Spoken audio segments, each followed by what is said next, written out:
anatembea kwa miguu, ninaomba Bwana akienda kwa miguu asizimie. Inua tumaini la mwanamke huyu, inua tumaini la mwanaume huyu, inua tumaini la mtoto huyu, inua tumaini la kijana huyu. Nami Bwana najiweka kwako nikiomba neema yako isiyokuwa ya kawaida ikaitoke kwenye vinywa vyangu, maneno yangu yakakolee munyu. Baba, ukawaponye mioyo Bwana, ukazigange nafsi Bwana, ukaponye akili Bwana, ukaponye miili Bwana, ukawape hatua nyingine tena. Hawa ni watoto wako Bwana, wanakuhitaji wewe wala sio mimi, wanazihitaji mbingu wala sio dunia.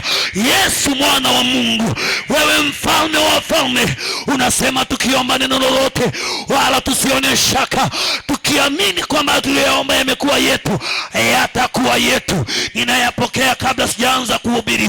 Ninapokea muujiza wa mwanamke huyu, nauweka kwenye kifua changu. Ninaupokea muujiza wa mwanaume huyu, ninauweka kwenye kifua changu. Nitakaposema maneno haya Bwana, mtu mmoja asafirishwe kwenda safari ya mbinguni, ahamishwe kwenye kiwango kile cha dhambi za maisha yake, aanze kutembea kwenye kiwango kile cha utakatifu. Bwana Yesu, ninaomba mkamate mmoja hapa leo, aanze safari ya mbinguni tofauti na miaka yake yote, akakuelewe kwa tofauti, katika jina lipitalo kila jina. Ninakuinulia mikono yangu, ninakupa sifa zote Baba. Mimi ninapungua, wewe ukaongezeke Baba. Mimi ninashuka, wewe uinuliwe Baba. Mimi ninapungua, wewe ongezeka. Mimi ninanyenyekea, wewe inuliwa Bwana. Ninakupigia makofi pamoja na kanisa lako, nikipokea maneno haya kama ya kwangu, katika jina la Yesu,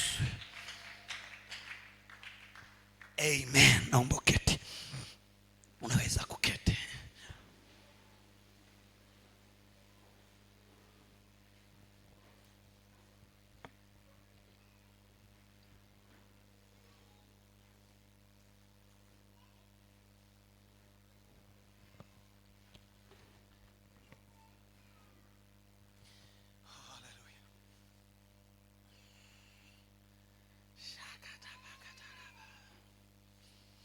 Uko tayari tuanze? Uko tayari twende pamoja? Siwasikii watu walio tayari, naonyesha huku. Uko tayari tuanze pamoja?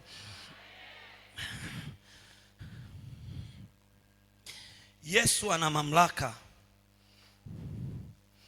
ya kusamehe dhambi. Tuko hapa kwa sababu ya Yesu.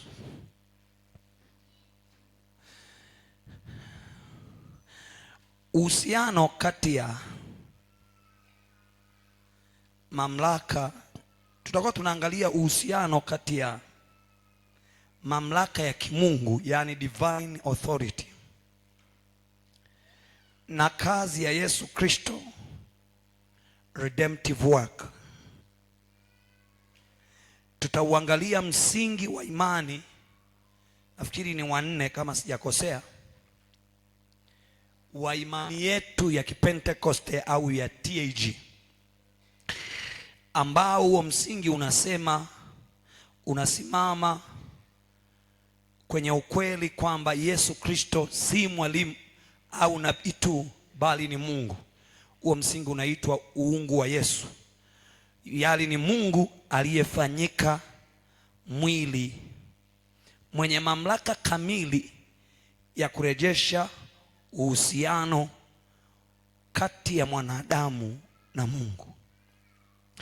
Nataka tu nikujulishe kwamba wakati mwingine tunaweza tukafundisha misingi ya imani. Kwa mfano, somo hili lote ni msingi huo mmoja tu. Somo hili lote linazungumza msingi huo mmoja tu, na katika msingi huu tuna kipengele kinachoitwa uungu wa Bwana Yesu. Kipengele hiki cha uungu wa Bwana Yesu, sisi Tanzania Assemblies of God tumekichambua, na tumekichambua katika maeneo yafuatayo. Tukasema tunaamini kwamba Yesu Kristo ni mwana wa Mungu na ana sifa zote za uungu. na tukanukuu maandiko Yohana 1:1, yako mengi, lakini tukaangalia factors au kweli za msingi zinazofanya tuamini hivyo. Ya kwanza inaitwa kuzaliwa kwake na bikira, yaani yeye kuzaliwa bila mwanaume, bila mbegu ya mwanaume. Lakini namba 2, maisha yake yasiyo na dhambi, na hiyo ndio inayompa nafasi ya yeye kusamehe dhambi kwa sababu hajawahi kutenda dhambi. Lakini tukaangalia miujiza yake ya tofauti na miujiza ya watu wengine. Katika kitabu cha Matendo ya Mitume 10:38 anasema jinsi Mungu alivyomtia mafuta Yesu Kristo, akienda huko akifanya ishara na maajabu. Hizo ishara ndio tunazozisema zinatuonyesha kwamba Yesu ni Mungu. Namba 4, kazi yake ya malipizi juu ya msalaba. Hizi ni kweli zinazotufanya tuamini kwamba Yesu ni Mungu. Lakini ya 5, ufufuo wake wa kimwili, physical resurrection, kutoka katika wafu, namna alivyofufuka. Unaiona kwenye kitabu cha Mathayo 28:6. Anasema na miamba ikapasuka, miamba ikapasuka, tetemeko likatokea, askari wakawa kama wafu. Walikuwa askari walio trained, kikosi cha watu 600 inaitwa legion, kilikuwa kimekusanyika kwenye kaburi la Yesu. Nataka niseme kidogo hapa, watu 600 wamekaa karibu na kaburi la Yesu, wamelizunguka kaburi la Yesu, wako pale wanalilinda, wanahakikisha afufuki mtu. Lakini panapo alfajiri siku ya kwanza ya juma, Yesu akiwa amelazwa kaburini, ana siku ya 3, mwanaume yuko pale, jamaa wako pale, wanasema atoki mtu kwenye hili kaburi. Mara kukawa tetemeko la nchi, Yesu Kristo anafufuka, tetemeko likatokea, miamba ikapasuka. Nasema miamba ikapasuka, Yesu akainuka, akaonekana. Wakaandika maelezo kwamba wanafunzi wamemwiba, akaonekana akitembea juu ya nchi siku 40. Wakatafuta kumuua mara ya pili wasimwone, maana alikuwa anayeyuka. Ninamsema Yesu aliye Mungu kamili, ambaye hawezi kushindwa lolote. Haleluya, haleluya. Hii nitakuja kukufundisha siku nyingine, ufufuo wake katika wafu. Na namba 6, kutukuzwa kwake kwenye mkono wa kuume wa Mungu. Haya maandiko yako pale, sio somo langu leo. Nimekupa tu utangulizi kwamba uungu wa Yesu. Sasa mamlaka ya kimungu ya asili. Yesu kwa nini anayo mamlaka ya kusamehe dhambi? Kwa sababu anayo mamlaka ya kimungu ya asili, inaitwa ontological authority.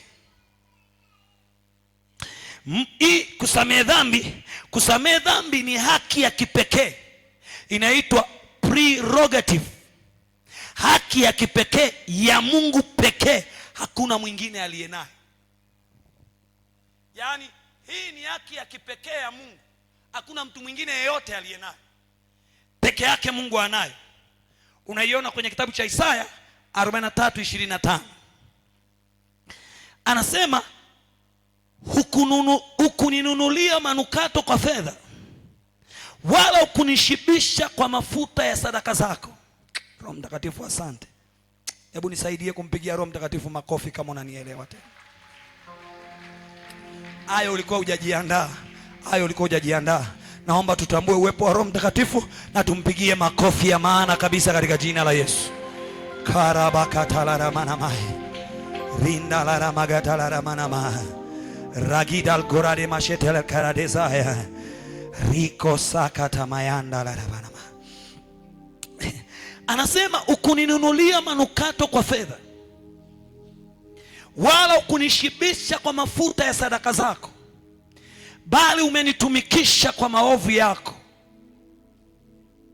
Hapo anasema mimi ndimi, mstari wa 25, mimi naam. Anaitikia mimi naam, mimi ndimi. Unakumbuka ego eimi, mimi ndimi. Anasema mimi naam, mimi ndimi, niafutaye makosa yako kwa ajili yangu mwenyewe, wala sitazikumbuka dhambi zako. Haleluya, haleluya. Kwa hiyo hii ni mamlaka ya Mungu peke yake kufuta dhambi. Hakuna mwanadamu mwenye hiyo kabisa. Ndio maana mstari wa 10 kwenye kitabu cha Matendo cha Marko sura ya 2 mstari wa 10 anasema, Yesu anapotamka umesamehewa dhambi zako, hafanyi hivyo kama wakala, bali anafanya hivyo kama chanzo cha msamaha wa dhambi. Mtu mmoja aseme amina. Haleluya. Anafanya kama chanzo cha msamaha wa dhambi. Fundisho muhimu hapa ni kwamba utimilifu wa uungu unaitwa pleroma, unakaa ndani ya Kristo Yesu. Tunauona kwenye kitabu cha Kolosai sura ya 2 mstari wa 9. Anasema hivyo mamlaka yake si ya kupewa, bali ni ya asili yake ya uungu. Mamlaka yake ya kusamehe dhambi ni asili yake ya uungu. Mamlaka yake ya kisheria, tuangalie mamlaka yake. Hii ni mamlaka yake ya kisheria. Kusamehe dhambi ni mamlaka ya Yesu ya kisheria, inaitwa authority, legal authority. Kwa lugha ya Kiunani inaitwa exousia. Hii ni mamlaka ya Mungu ya kisheria. Msamaha wa Yesu Kristo si hisia, ni kitendo cha kisheria cha kimbingu. Yaani mbingu zimeachilia mamlaka ya kisheria juu ya Yesu, na kwa bahati nzuri au mbaya, hakuna mwingine mwenye hiyo mamlaka ila ni Yesu peke yake. Na kama unaamini pamoja nami sema amen. Hizi amina, kuna watu wananitegea humu. Natamani hii amina ikae ili kwamba uelewe na ili kwamba iwe baraka yako katika jina la Yesu. Haleluya. Hasa hapa kwenye hii mamlaka yake ya kisheria inathibitishwa kwenye mambo yafuatayo. Jambo la kwanza, hati ya mashtaka inatajwa katika Kolosai 2:14. Anasema ile hati ya mashtaka iliyokuwa na uadui kwetu aliiondoa. Paulo anatumia taswira ya kisheria, anazungumza kuhusu hati ya madai. Hati ya madai kwa Kiunani iliitwa cheirographon. Yesu Kristo aliifuta hati hiyo iliyokuwa ikitushitaki. Na mtu ameelewa kweli? Na mtu ameelewa kweli? Hiyo hati ya madai Yesu Kristo aliifuta. Aina mbili, haki ya kisheria. Marko 2:10 inathibitisha kuwa Yesu ana haki halali ya kubadilisha hali ya kisheria ya mwenye dhambi mbele ya kiti cha hukumu cha Mungu. Anayo haki. Kwa hiyo Yesu ana mamlaka ya kisheria, alafu tena ana haki ya kisheria. Haleluya. Nani anamfurahia huyo Yesu aliye naye? Ngoja niwaambieni kitu. Nikae hapa kidogo. Miungu yote ni kazi za watu. Wewe ni Mungu na kuamini.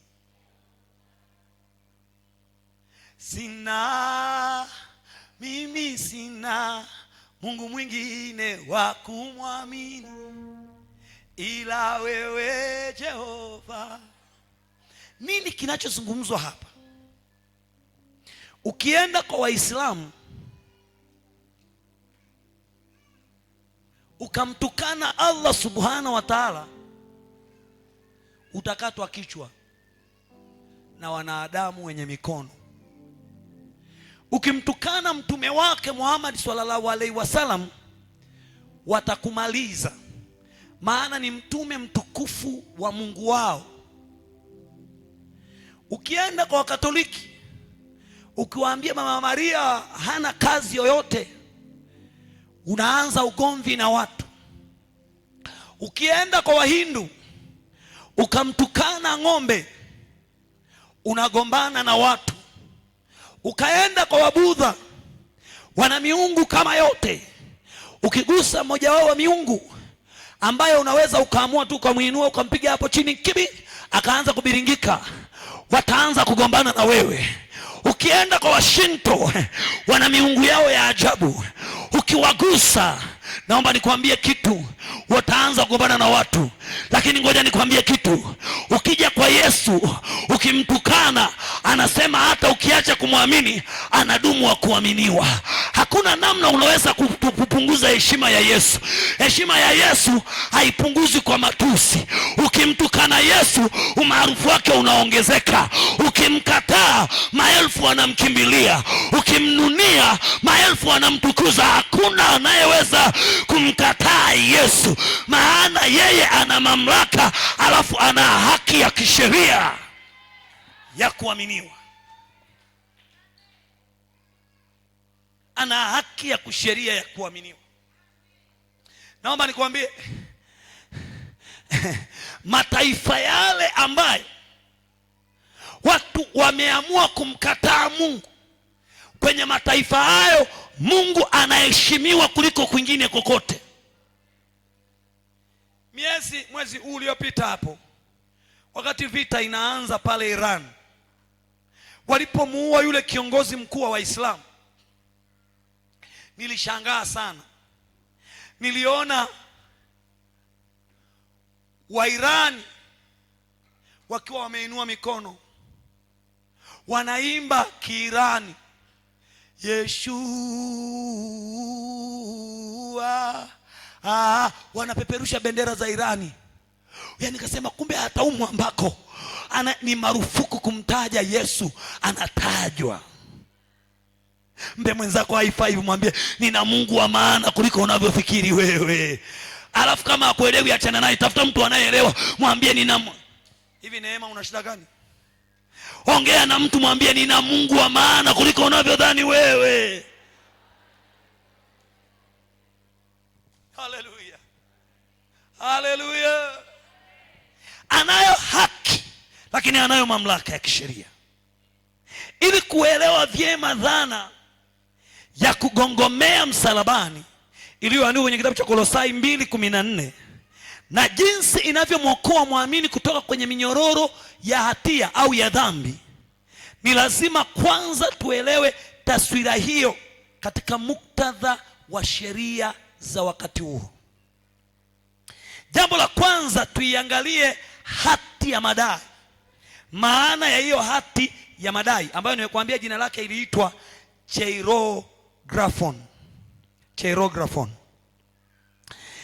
Katika lugha ya Kiyunani au ya Kigiriki ya wakati wa Paulo, neno cheirographon lilitumika likimaanisha hati ya deni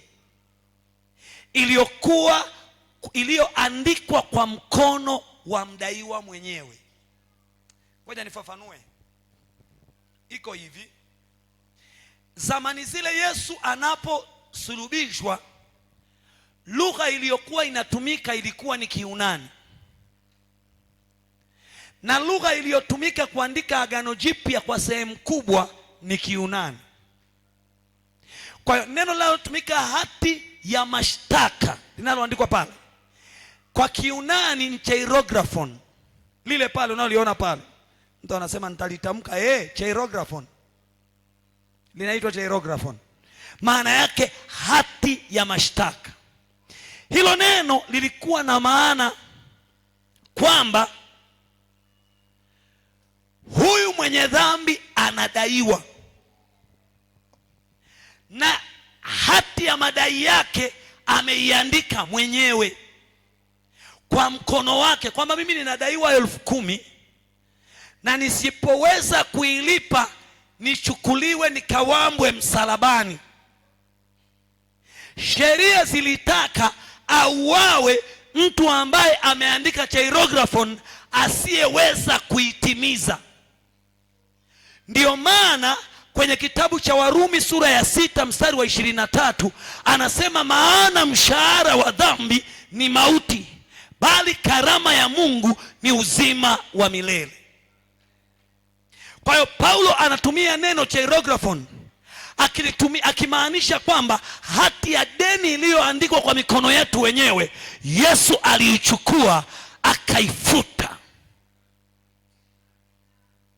Mmenielewa mpaka hapo au nifafanue zaidi? Tumeelewana? Nisogee mbele, kuna mahali nataka kwenda. Kwa hiyo hati hii ilikuwa ni hati ya kukiri, ulikuwa ni ukiri wa mdaiwa, ilikuwa ni kama cheki, kama risiti ulionayo au mkataba, ambapo mtu anathibitisha mimi nadaiwa kiasi hiki na niko chini ya wajibu wa kulipa, ninawajibika kulipa.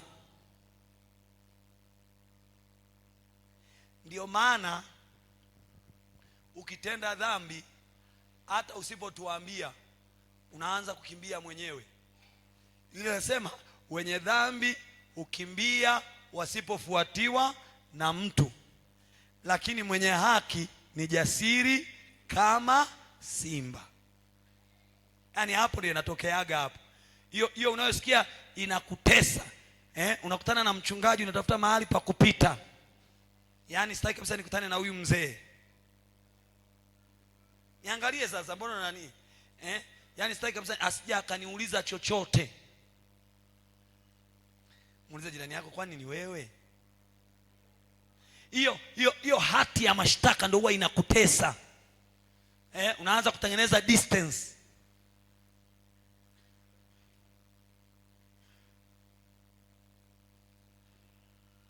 Watoto wa Faraja walikuwa wanasemaga mzee pastor anatuchungulia. Wao anaita Ankopala wakina Barnaba. Anasema Ankopala anaweza akakuchungulia saa yoyote. Ankopala anakuchungulia. Na ni kweli nakuchungulia live, yani nakuchungulia kabisa. Unapigwa picha yani.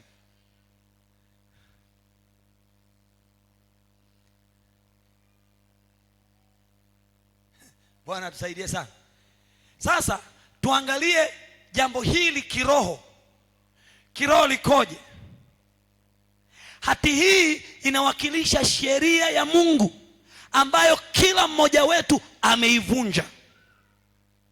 Rumi 3:23 anasema wote wamefanya dhambi na kupungukiwa na utukufu wa Mungu. Wote wamefanya dhambi na kupungukiwa na utukufu wa Mungu.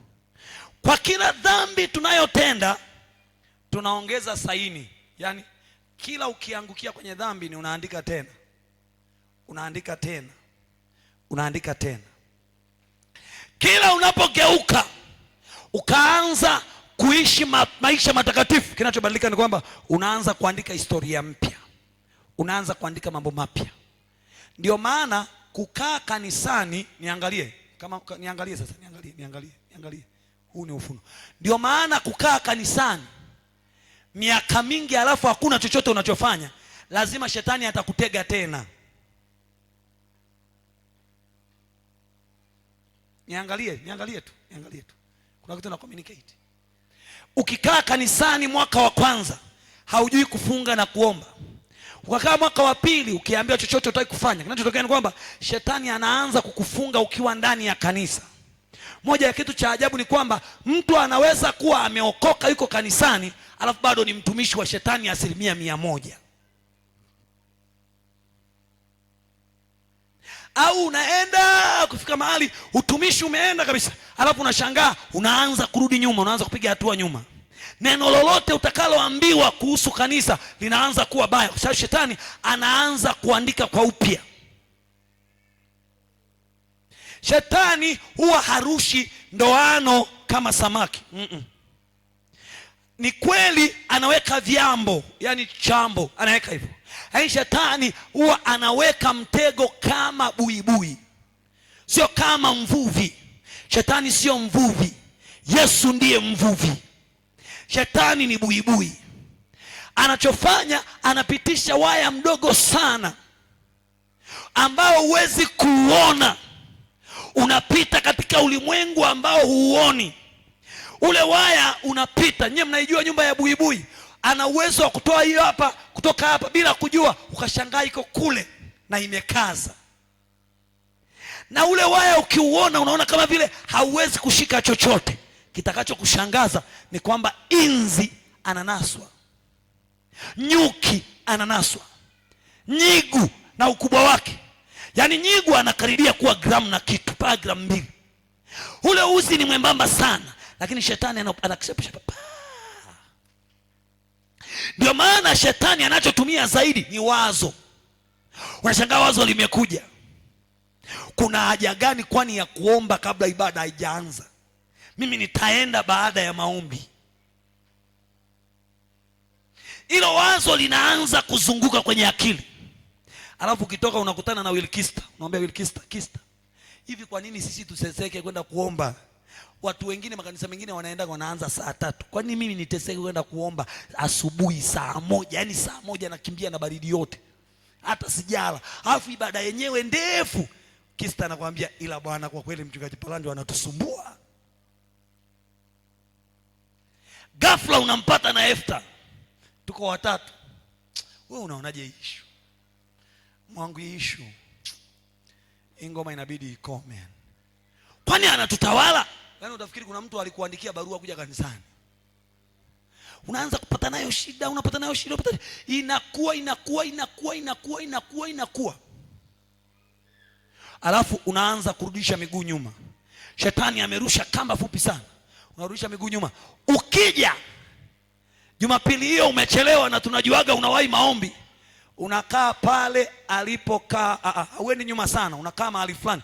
Kama unakaaga hapa unajikuta kiti kimebadilika, unatafuta mahali fulani hapa, samahani naweza, ndio wewe ndio yule unayeombaga. When my spirit is weak and I cannot go on, your mercy reminds me kama imekushika, umekutana na story inaonyesha, yani ile hali inawakilisha sheria ya Mungu, na shetani anatumia mtego huo. and I cannot go Yesu on. alipokuwa kwenye maombi alikuwa akiitisha sheria ya Mungu inayosema, na wapenda wale wanipendao na wale wanitafutao kwa bidii wataniona. Aketie mahali pasiri pake yeye aliye juu atakaa katika uvuli wa Mwenyezi. Anakaa kwenye hiyo sheria. Alafu shetani anapitia hapo anamwambia, Bwana, saa hizi una njaa ya unaonaje ukila?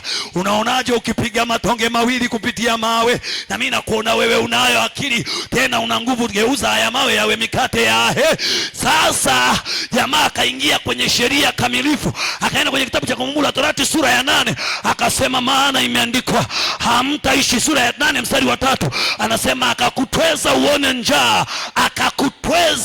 njaa ili aujue moyo wako, apata kukulisha kwa maana wasiojua baba yake, apate kukufundisha kwamba mtu haishi kwa mkate tu, ila kwa kila neno litokalo kwa Bwana. Ninakuombea asubuhi ya leo, Bwana akupe neema ya ufahamu katika jina la Yesu Kristo aliye hai.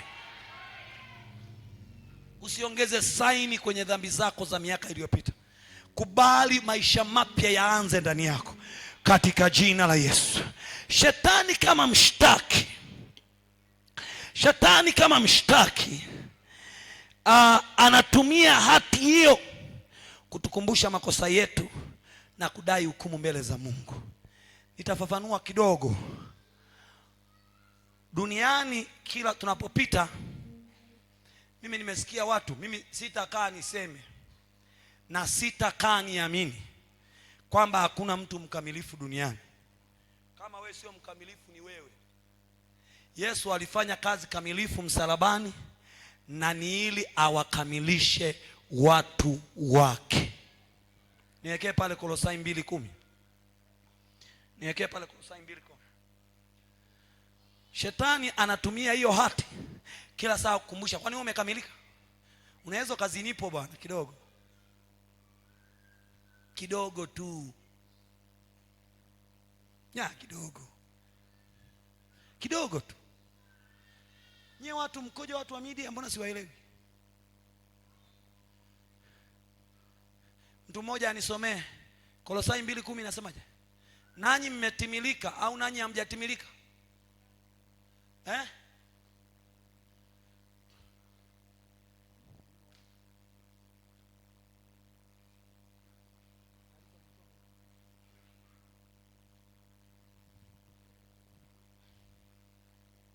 Soma hapo. Nanyi mmetimilika au hamjatimilika? Nanyi mmetimilika,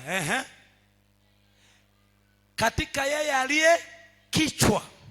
Bwana Yesu asifiwe. Nanyi mmetimilika katika yeye aliye nini? Kichwa cha nini? Cha enzi yote na mamlaka. Bwana Yesu asifiwe. Jamani, Bwana asifiwe. Haleluya. Jamani, haleluya. Ngoja nihubiri na huyu jamaa. Nyanyua miguu. Panda hapa. Panda hapo juu. Mnakiona hiki kichwa? Haya. Naomba nikuulize. Sisi hatuna vichwa. Yaani ukishaokoka wewe hauna kichwa. Anasema hivi, nirudishe Efeso sura ya 1 mstari wa 21. Makatalabanama. Na kufundisha kitu cha maana sana. Shetani anakuambia wewe sio mkamilifu. Unaweza ukazini kidogo. Wewe sio mkamilifu. Unaweza ukaiba zaka. Wewe sio mkamilifu. Unaweza ukala wakati wengine wamefunga. Wewe sio mkamilifu. Sikiliza nikwambie. Anasema, naomba uanze mstari wa 20. Anasema hivi, aliyotenda katika Kristo Yesu alipomfufua katika wafu, akamweka mkono wake wa kuume katika ulimwengu wa roho. Ulimwengu usioonekana. Katika ulimwengu wa roho hakuna kichwa hapa. Sisi wote ni viungo. Yaani wewe ni kichwa, yule ni sikio, mwingine ni nywele. Mstari wa 21.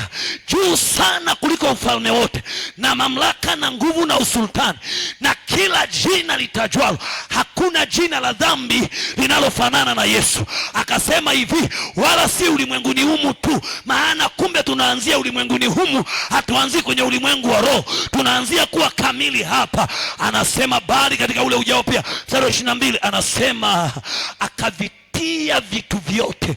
Naomba nikwambie, dhambi zote ziko chini yako. Ulongo uko chini yako. Laana ziko chini yako.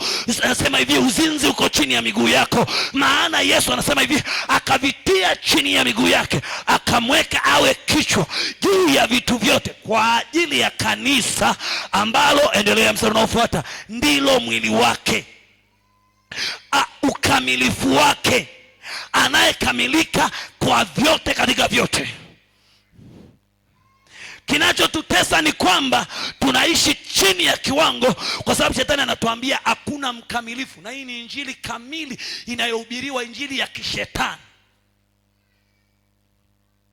Hakuna mkamilifu duniani. Sasa naomba nikuulize swali. Mimi niko hapa. Huyu ndiye kichwa changu. Na huyu ni Yesu. Mimi ni mkono wake.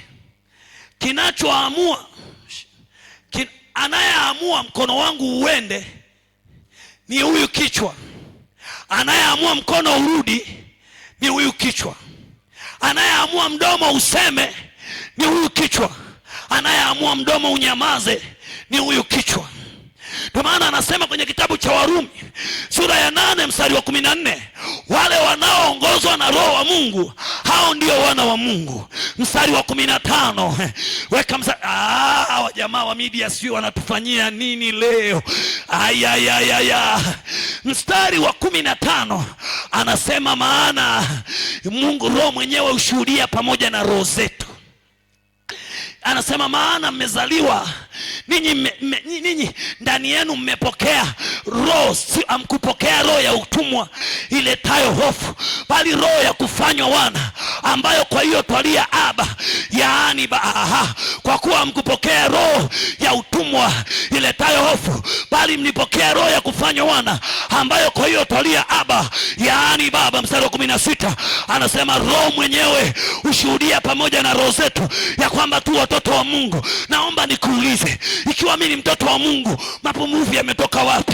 Ikiwa mimi ni mtoto wa Mungu, tamaa imetoka wapi? Ikiwa mimi ni mtoto wa Mungu, ninatamani nini kuliko vilivyo nyumbani kwa 14 anasemaje? Wanaoongozwa na Roho wa Mungu. Kwa hiyo ukisikia mtu anasema yeye sio mkamilifu, haongozwi na Roho wa Mungu. Nenda kakae. Kichwa changu Muulize mwenzako, kichwa chako ni kipi?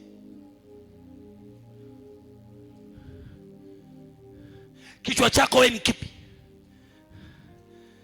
Unatamaa fisi, weka pembeni. Ukiona mme wa mtu unashtuka, jamani. Ukiona mke wa mtu unashtuka, jamani. Una matatizo. Okoka leo, turudi msalabani. Mtu mmoja anayenielewa aseme amina kama radi.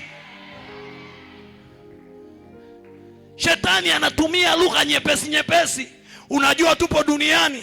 Mpumbavu mmoja akasema sisi sio malaika. Ngoja nikwambie, malaika ni watumishi wangu. Mimi ni zaidi ya malaika. Mimi nahudumiwa na malaika. Yama katelere bonama. Hebu simama kidogo, tunaenda kwa lugha rama shata. Mwambie Bwana asante kwa kunifanya kuwa mtoto wako. Speak in tongues, speak in tongues. Nena kwa lugha, mwambie Bwana asante kwa kunilipia deni. Asante kwa kuninunua. Watoto simama. Mwambie Bwana asante, sema kwa lugha yako hata kama ni ya Kimeru. Riaka tamakala rababudama. Ikangana baraba mamoria balira. Sema kwa sauti ya kueleweka. Rapaka baraba. Nataka nikusikie. Mwambie Yesu asante kwa wokovu. Asante kwa kazi ya msalaba. Asante kwa kunisamehe dhambi. Riaketa marababora maya. Ikoria mashete peke. Lindara maseketela. Riakata marababora ma. Naona wingu la Bwana linakuja. Akili zinabadilishwa. Fahamu zinabadilishwa. Nasema baraka inatokea. Yapatala rabana ma. Ikondari ya rebana ma. Kari ya mashete peke. Lindara makatala rabi. Riako sete malaria neba. Asante kwa kazi ya msalaba. Asante kwa kutusamehe dhambi. Rika shetemela. Katika jina la Yesu. Amen. Keti. Piga makofi sana kama unaelewa. Piga sana kama unaelewa. Shangilia muujiza wa Bwana. Shangilia ushindi wa dhambi.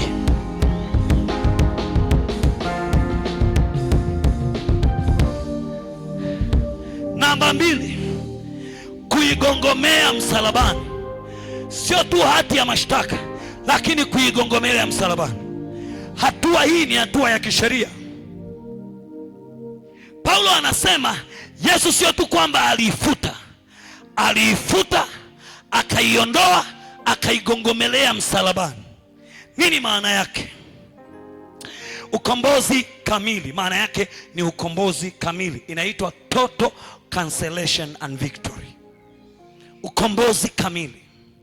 Msamaha wa Kristo ni kamili na hauna masharti ya ziada ya kibinadamu.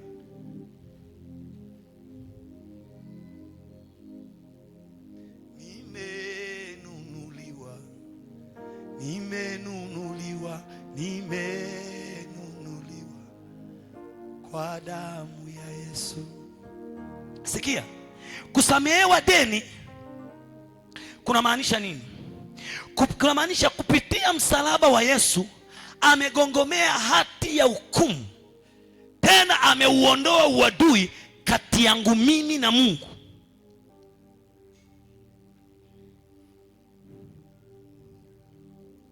Haleluya. Umeelewa nilichosema? Dhambi inanifanya niwe adui wa Mungu. Lakini ninapokuwa nimeamua kuzitubia na kuziacha, dhambi inafutwa.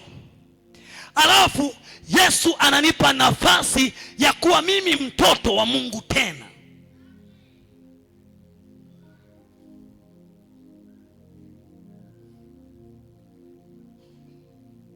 Ameondoa uadui kati ya mwanadamu na Mungu. Namba 2, kwa kugongomea msalabani ni ushindi dhidi ya mamlaka. Msamaha unamwacha muamini akiwa huru kutoka kwenye utawala wa nguvu za giza, zinaitwa demonic principalities, ambazo zilipoteza nguvu zao pale Yesu alipozivua enzi hadharani. Kolosai 2:15.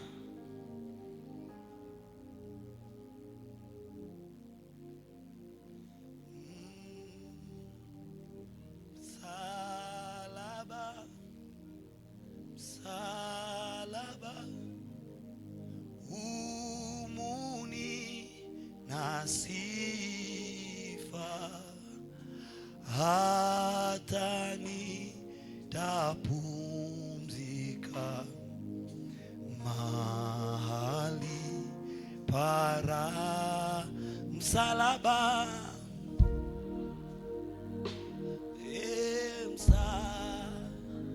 Humu nina sifa,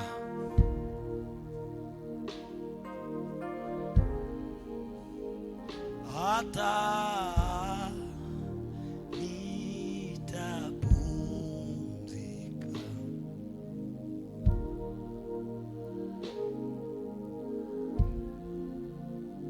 Twende pamoja.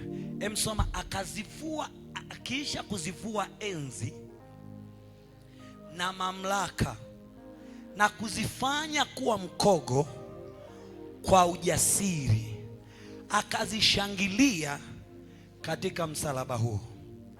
Kwa hiyo Yesu alikuwa msalabani akimvua shetani enzi, akimvua mamlaka. Haleluya jamani, haleluya. Akimvua enzi na kumvua mamlaka, kisha akamfanyia mikogo ya kutosha kwa ujasiri, alafu akazishangilia zile dhambi zilizotangulia kutendwa, akazishangilia hapo msalabani. Na ndio maana alisema imekwisha. Haleluya, Roho Mtakatifu asante. Hapa kuna mabadiliko matatu ya kisheria yanatokea. Jambo la kwanza linalotokea ni kwamba ile geographon imefutwa. Lakini sasa kuna jambo limetokea, kuna hati imefutwa. Hicho kitendo cha kufuta inaitwa exaleipho. Katika maandishi yale, kufuta kulifanyika kwa kukwangua. Yaani wino uliokuwa kwenye ngozi ya mtu aliyekuwa mdeni, aliyekuwa ameandikwa, alikwanguliwa ile ngozi. Maana walikuwa wanaandika kwenye ngozi, ili kwanguliwa ile ngozi mpaka ule wino ukaisha. Haleluya. Fikiria ngozi kama ya kiatu imeandikwa, mtu anakuja anakwangua, anakisha hilo neno lilolisema hapo, hiyo exaleipho ni kitendo cha kukwangua. Ndio maana Paulo anasema ya kale yamepita. Kuna mtu ninaongea naye kweli? Kuna mtu ninaongea naye? Anaposema ya kale yamepita, maana anasema exaleipho imefutwa. Yesu hakufunika dhambi. Zamani za Agano la Kale, damu za mafahali, damu za ng'ombe, damu za mbuzi, damu za ndege zilifunika dhambi. Yaani ile damu ilikuja juu ya dhambi. Lakini damu ya Yesu haikuja juu ya dhambi. Kilichofanyika wakati wa Yesu ni kwamba dhambi zilikwanguliwa zikafutwa. Alafu damu ya Yesu ilikuwa ni bei ya malipo. Reketepele. Nasema damu ya Yesu ilikuwa ni gharama ya malipo. Nasema damu ya Yesu ilikuwa ni gharama ya malipo. Yale ulikuwa umetenda, wewe ulikuwa umeuza utumwani, Yesu alikwenda akalipa keshi kwa damu yake. Yeye alilipa keshi. Katika maandishi haya alifuta, akakwangua kabisa kumbukumbu ya deni letu. Namba mbili, jambo la pili lilofanyika, kuiondoa ile hati isiwepo tena, inaitwa Aaron. Hati hiyo iliondolewa kabisa katika uwezo wa madai ya mshtaki. Anasema akaiondoa isiwepo, maana yake aliyekuwa nayo alikuwa shetani. Maana yake ameiondoa. Mwambie mwenzako, ukitenda dhambi umeamua kurudi kwa shetani mwenyewe. Hapa ndiko Ibrania 6:4 nafikiri inakoletaga maana. Anaposema mtu aliye, punguza sauti kidogo, anasema yeye na sura ya 10, anasema yeye aliyekionja kipawa cha zamani zijazo akaanguka, baada ya hapo haisalii tena damu ya ukombozi. hapa ndio inakoanzia. Anasema kwa maana hao waliokwisha kupewa nuru, yes, asante sana, na kukionja kipawa cha mbinguni na kufanywa washirika wa Roho Mtakatifu. Angalia mstari unaofuata. Anasema na kulionja neno zuri la Mungu na nguvu za zamani zijazo. Mstari wa 6. Anasema wakaanguka baada ya hayo, haiwezekani kuwafanya upya tena hata wakatubu, kwa kuwa wamemsulubisha mwana wa Mungu mara ya pili kwa nafsi zao na kumfedhei kwa dhahiri.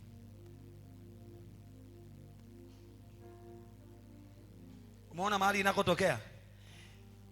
Alifanya Aaron, hiyo hati imeondolewa kabisa. Shetani hana sababu ya kukudai tena, lakini wewe unairudia mwenyewe. Ndio hiyo inatokea. Namba 3, jambo la tatu linalotokea, kuigongomea juu, inayoitwa prosilosis kwa Kiunani. Hizo ni lugha za Kiunani. Hiyo prosilosis inafanya nini? Hii ndiyo sehemu kuu ya hii hati kuondolewa. Katika utamaduni wa kale, hukumu ya mhalifu ilipomalizika, hati ya makosa yake iligongomelewa juu ya msalaba wake. Ndio maana Yesu walipokosa, sikiliza vizuri, walipokosa cha kumhukumu Yesu, utakumbuka Pilato alisema kwamba mimi sioni sababu ya kumhukumu mtu huyu na kufa. Utakumbuka Herode alisema sioni kosa lake. Anasema sikuona kosa lolote. Walipotafuta wakati wamemsulubisha, mtakumbuka waliandika kibao. Wangapi mnakumbuka? Ile kibao kikaandikwa, huyu ni mfalme wa Wayahudi. Hilo ndio lilikuwa kosa la Yesu. Ile anwani iliyoandikwa pale ilikuwa inasema Yesu hana makosa, lakini wamesema kwa kumsingizia kwamba yeye ni mfalme wa Wayahudi. Kumbe Yesu sio mfalme wa Wayahudi. Yesu ni mfalme wa wafalme. Yesu ni Bwana wa mabwana. Yesu ni Mungu wa miungu. Yesu ni Bwana wa mabwana. Yesu ni mfalme juu ya falme zote. Aliyepo, aliyekuwako, atakayekuja. Zaidi yake hakuna mwingine. Akiingia kwenye maisha yako, anafuta hati za mashitaka. Akiingia kwenye maisha yako, anabomoa kuta za adui. Akiingia kwenye maisha yako, anakufanya uliyekufa kuwa hai. Mpigie Bwana kelele za maana kama unanielewa.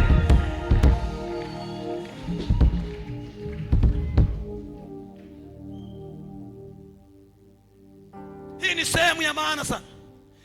Ilipomalizika hati ya makosa yake, iligongomelewa juu ya msalaba.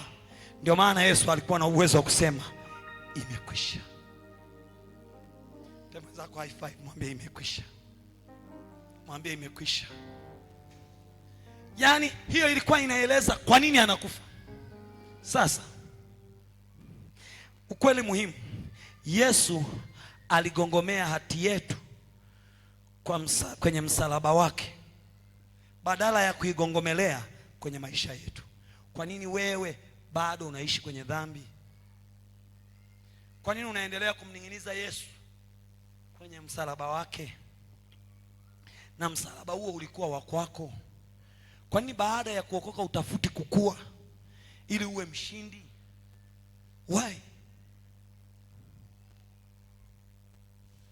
Naomba niwaambie, alipokufa, hati ya madai yetu ilikufa pamoja naye. Jinsi hii inavyomsaidia muamini. Hati ni hisia inayomfanya muamini hatia ni hisia inayomfanya muamini ajihisi hafai kumsogelea Mungu. Na mambo mabaya huanzia hapa.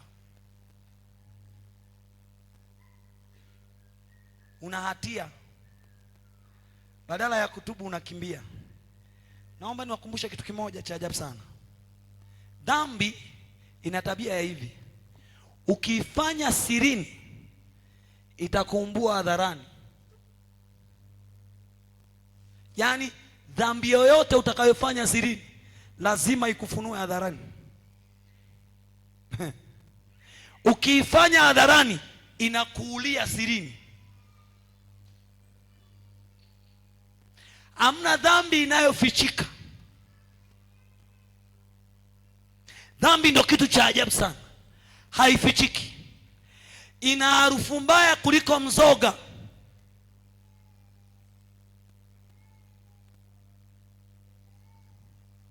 Yesu nisaidie hapo.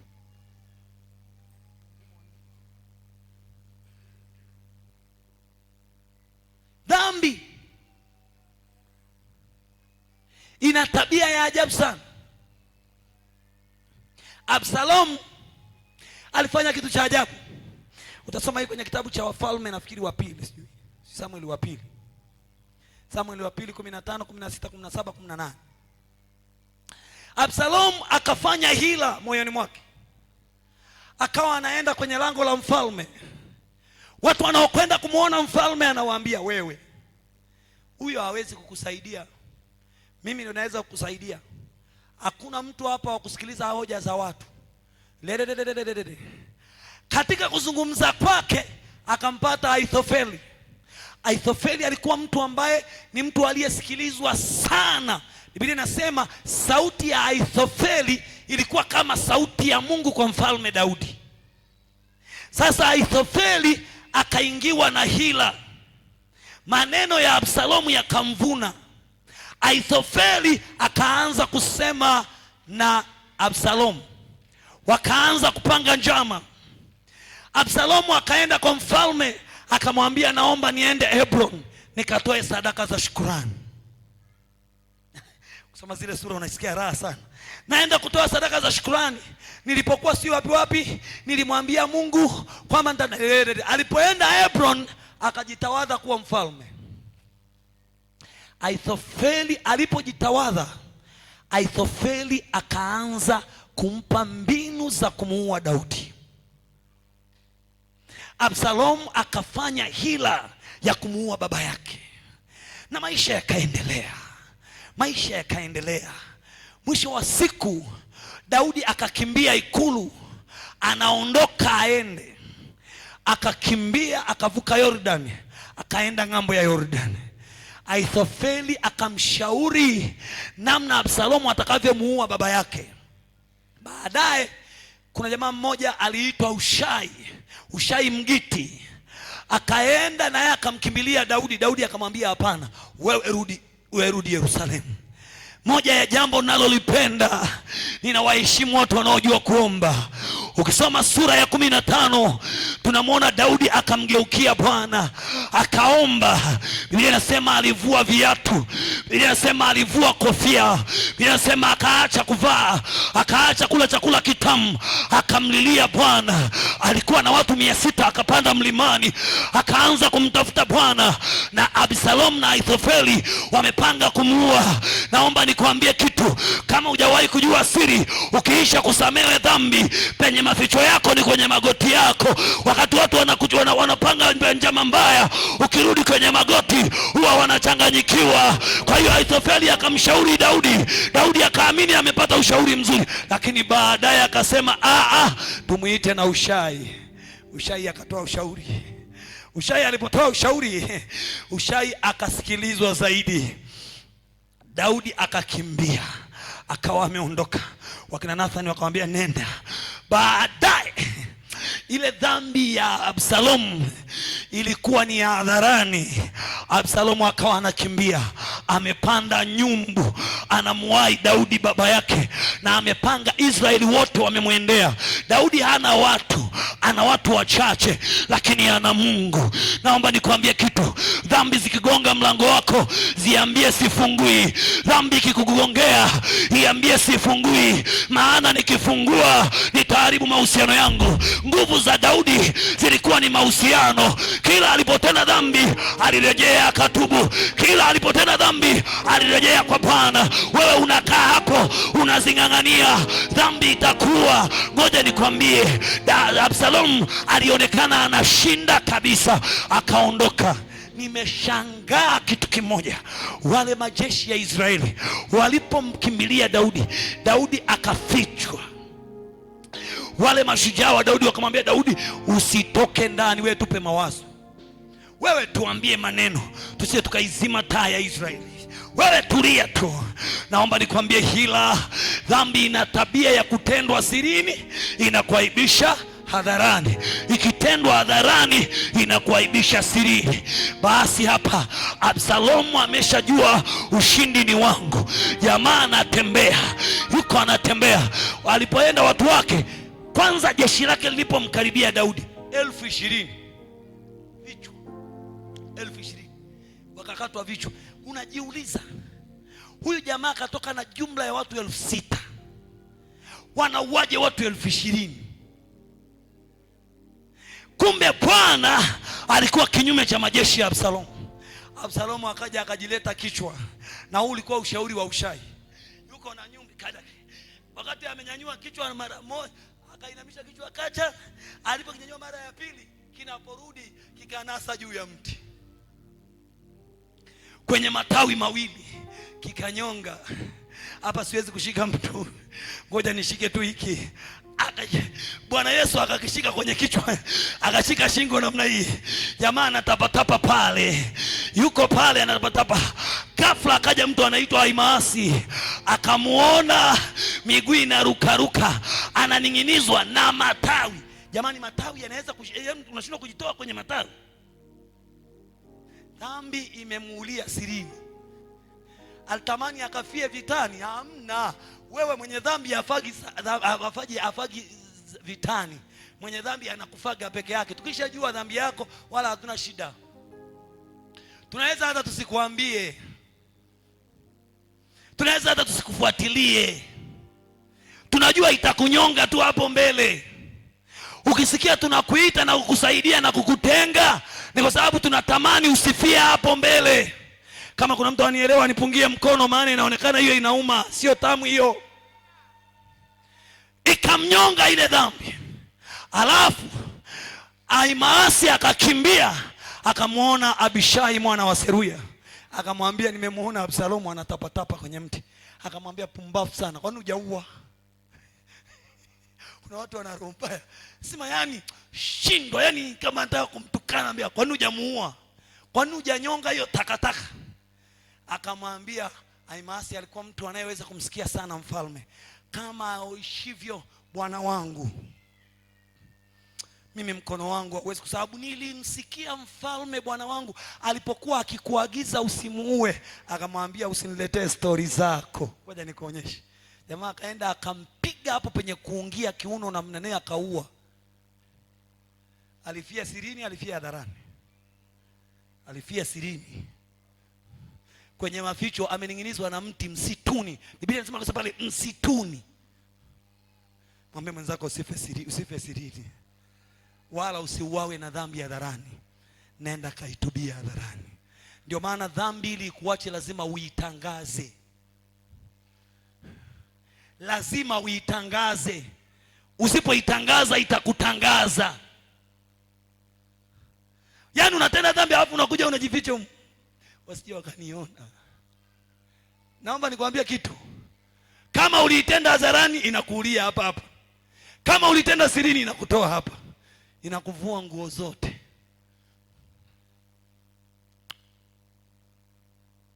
Dhambi ni mbaya.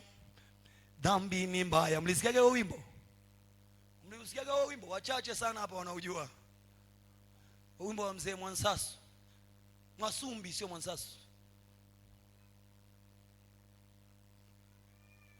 Waliimba twanga pepeta, nilishangaa sana.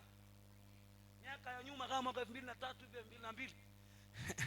Anasema mtu na pesa ataficha kila kitu isipokuwa dhambi. Atapata kila kitu isipokuwa uzima wa milele. Mtu na pesa, si unajifanya una heshima. Dhambi itakumbua, nakwambia itakumbua. Na ikisha kuumbua itakunyang'anya kila kitu. I don't know who I'm talking to. Sijui nani naongea naye. Mambo mabaya huanzia hapa. Uelewa huu unabadilisha mtazamo huo. Wa kwanza kuishi hapo kama ifuatavyo. Unabadilisha mtazamo huo kwa namna ifuatazo. Namna ya kwanza, tumehama kutoka deni kwenda neema. Neema ni mwalimu. Hatia inakushawishi kuwa bado unadaiwa na Mungu. Kwa kila mara ukiambia uje uombe unashindwa, kwa sababu hatia iko pale. Dhambi imesimama pale. Daudi anasema dhambi yangu iko mbele yangu daima. Sisi sio wakamilifu, ndio utasikia hilo neno linatokea hapa. Ukweli ni kwamba deni limekwisha kulipwa, inaitwa tetelestai. Lakini je, wewe umekubali kuishi maisha ya mtu aliyelipiwa deni? Kumbuka, Mungu hawezi kudai malipo mara mbili. Mara moja kwa Kristo na mara ya pili kwako. Yeye kwako anadai uaminifu. Anza kuishi maisha ya uaminifu. Kwani kama ukimwambia huyo mkaka hapana, atakunyonga. Yaani unajua baba kweli alinitongoza sana. Hivi unajua wanaume wa sasa hivi wanavyotongoza, lakini wadada wa sasa hivi wanavishawishi sana. Alikuvuta, alikushikia bunduki.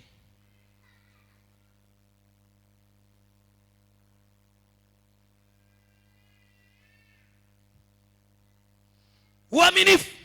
Namba 2, tunaweza kukataa ushahidi wa adui.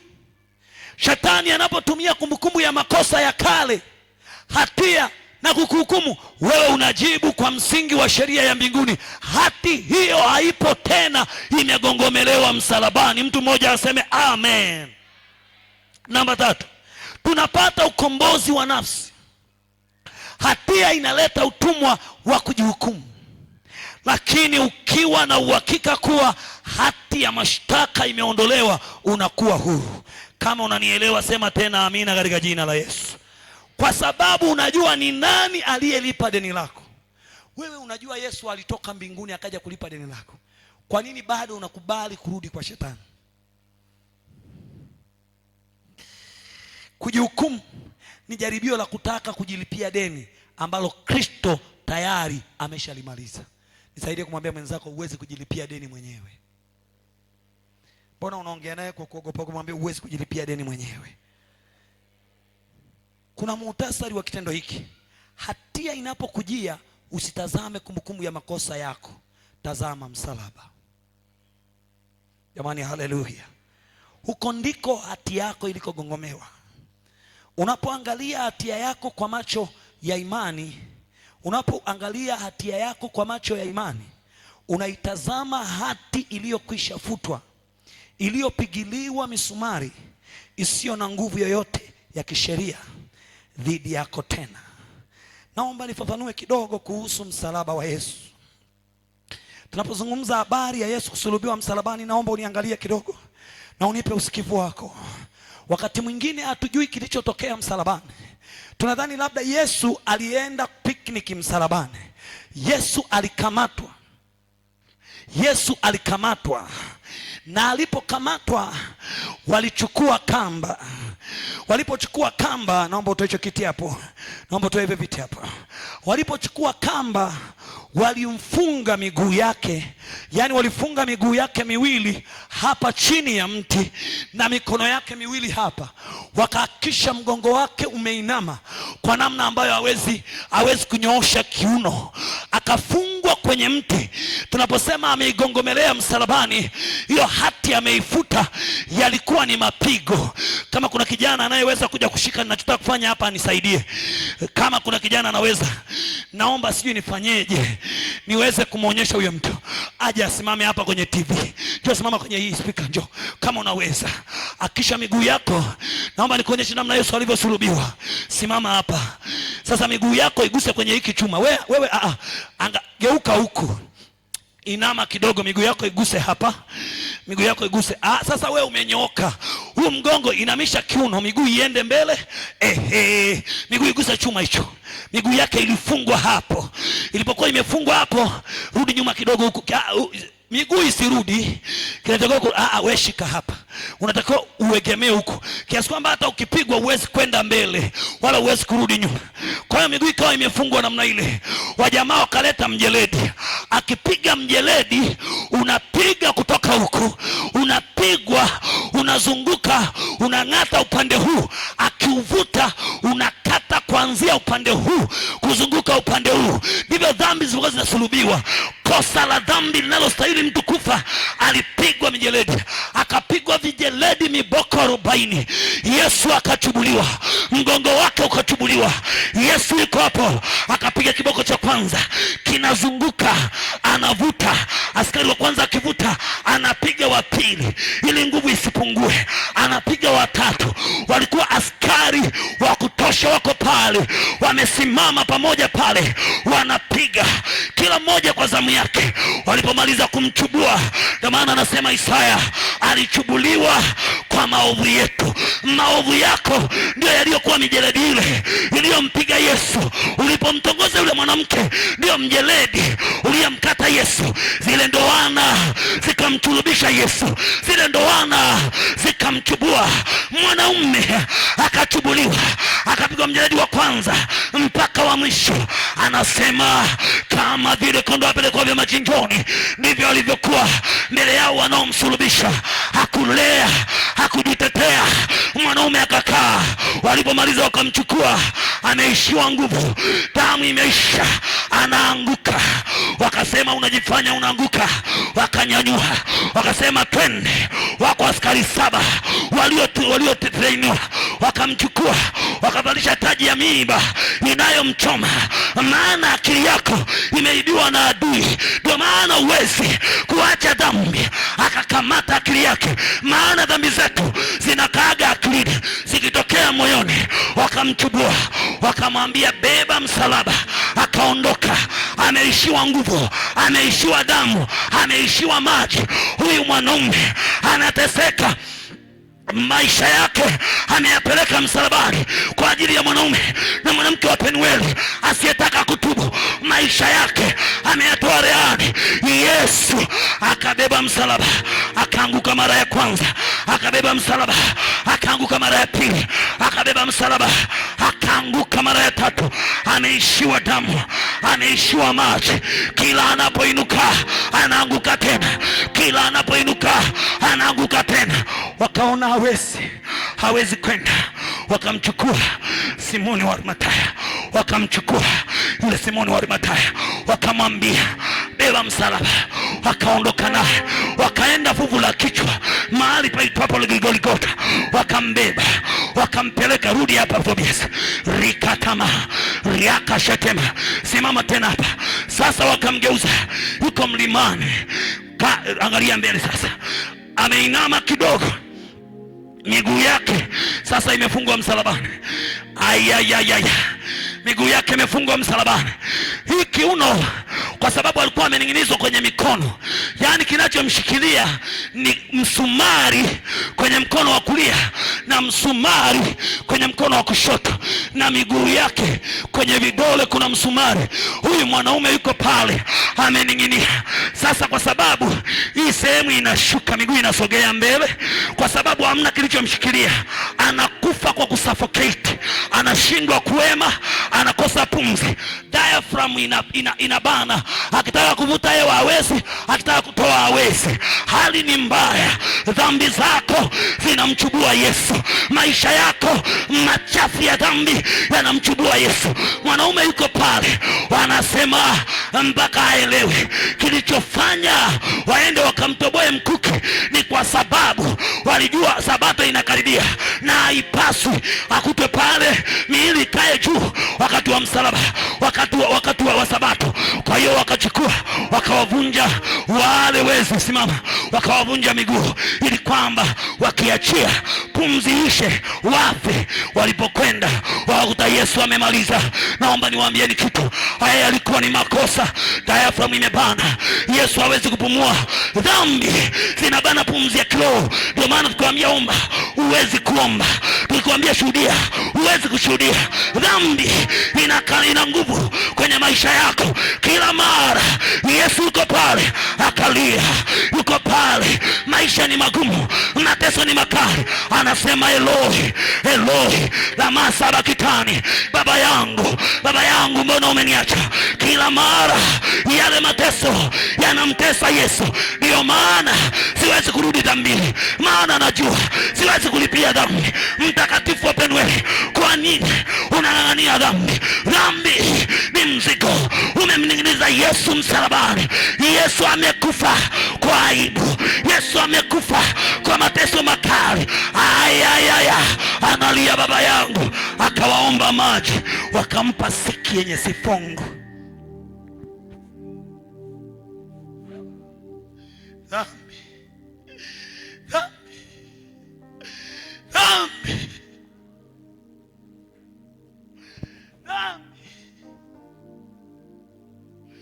dhambi, dhambi imemning'iniza Yesu msalabani. Yesu hawezi kupumua. Yesu hawezi kuhema. Yesu ameachwa na baba yake. Alipoziona dhambi, baba yake akamwacha. Baba yake akamwacha, akafunika uso wake asimwangalie mwanae, akamtupa, akasema kwa kuwa umeamua kuzibeba dhambi za Anaeli, mimi siwezi kukuangalia. Akampa kisogo. Nchi ikawa giza kuanzia saa 6 mpaka masaa 6. Yesu alikuwa msalabani anateseka ili afute dhambi, ili akusamehe dhambi. Utakuwa wapi akirudi leo? Utakuwa wapi akirudi leo? Maana umezingangania. Ukiambiwa tubu, unatubu leo, unarejelea kesho. Huwa uzinzi utakuwa, huwa ukimwi utakuwa, na kuomba leo kimbia. Mkatae shetani, kataa kazi zake, kataa kuajiriwa naye. Rakatema liakatamana rikatama riapakaseke lori ya maka Penueli na kuita. Yesu anayo nguvu ya kusamehe dhambi, lakini ni kwa ajili ya walio tayari kutubu na kuamini na kugeuka na kumwendea. Rakatapatatata riakatarabina ikandarabaraba ayama rikatema larikanema ikandereba yakatama likandereba sakataraba yori ya magade ragadiraboda rakashate riandaraba yakitama yakatela riandaraba yakatela yakitanama. Tengeneza msuli wako mwenyewe, tengeneza na Mungu wako mwenyewe, tengeneza na Mungu wako mwenyewe. Mimi sijui umekuwa muongo kiasi gani, sijui umekuwa mwenye dhambi kiasi gani, sijui umebeba laana kiasi gani, sijui umekuwa msengenyaji namna gani, sijui umekuwa mnafiki kiasi gani, sijui umetenda dhambi gani. Rakatela ayatata ayatata ayatata ratatata rapatela ikandaraba. Kana Mungu wako, achana na ngoma radarara ikandaraba riakatena. Naomba nikwambie, dhambi itakuwa kana Bwana rikashatapaka.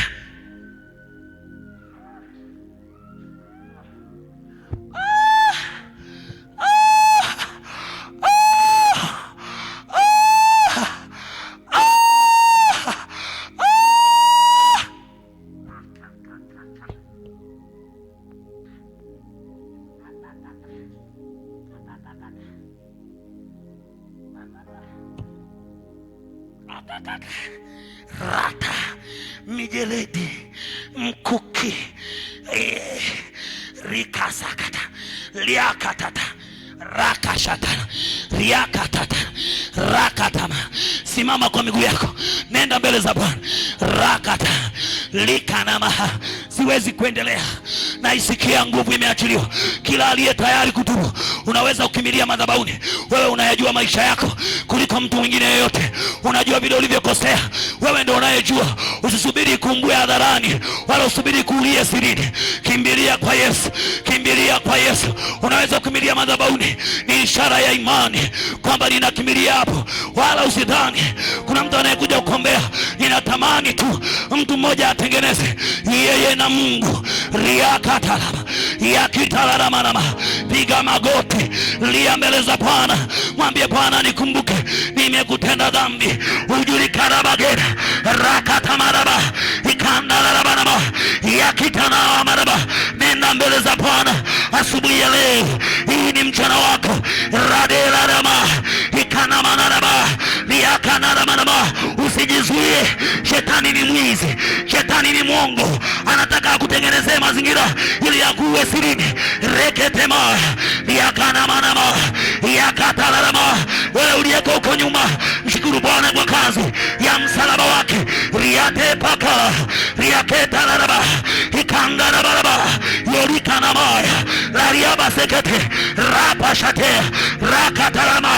Break out in the cry of glory, of praise, or repentance. Utajua mwenyewe ni toba au ni shukurani. Riakateta.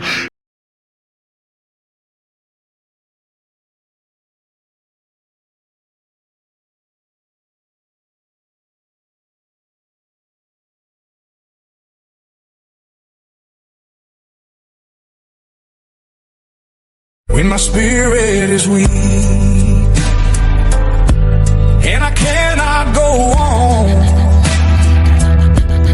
your mercy reminds me that I still belong. Your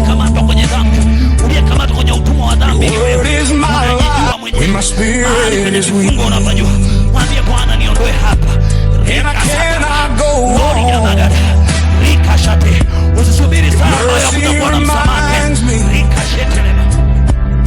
that I still belong. Your word is my life. When my spirit is weak and I cannot go on, your mercy reminds me that I still belong. Your word is my life. When my spirit is weak and I cannot go on. Mwambie Bwana akusaidie. Kanisa sio hali ya kawaida hiyo. Kuna muujiza, lakini nategemea wewe umejiachia vipi. Kuna jambo shetani anataka kufanya hapo. Mwambie Bwana, nitoe hapa, nataka kuvuka. Piga kelele, jiondoe hapo ulipo. Shetani ni mwizi, ni mwongo. Mwambie shetani, haunishiki, nimesamehewa dhambi. Angalia msaa, angalia ile hatia yako kwa macho ya imani. Yesu anaifuta. Kila anayetubu anaweza kusamehewa.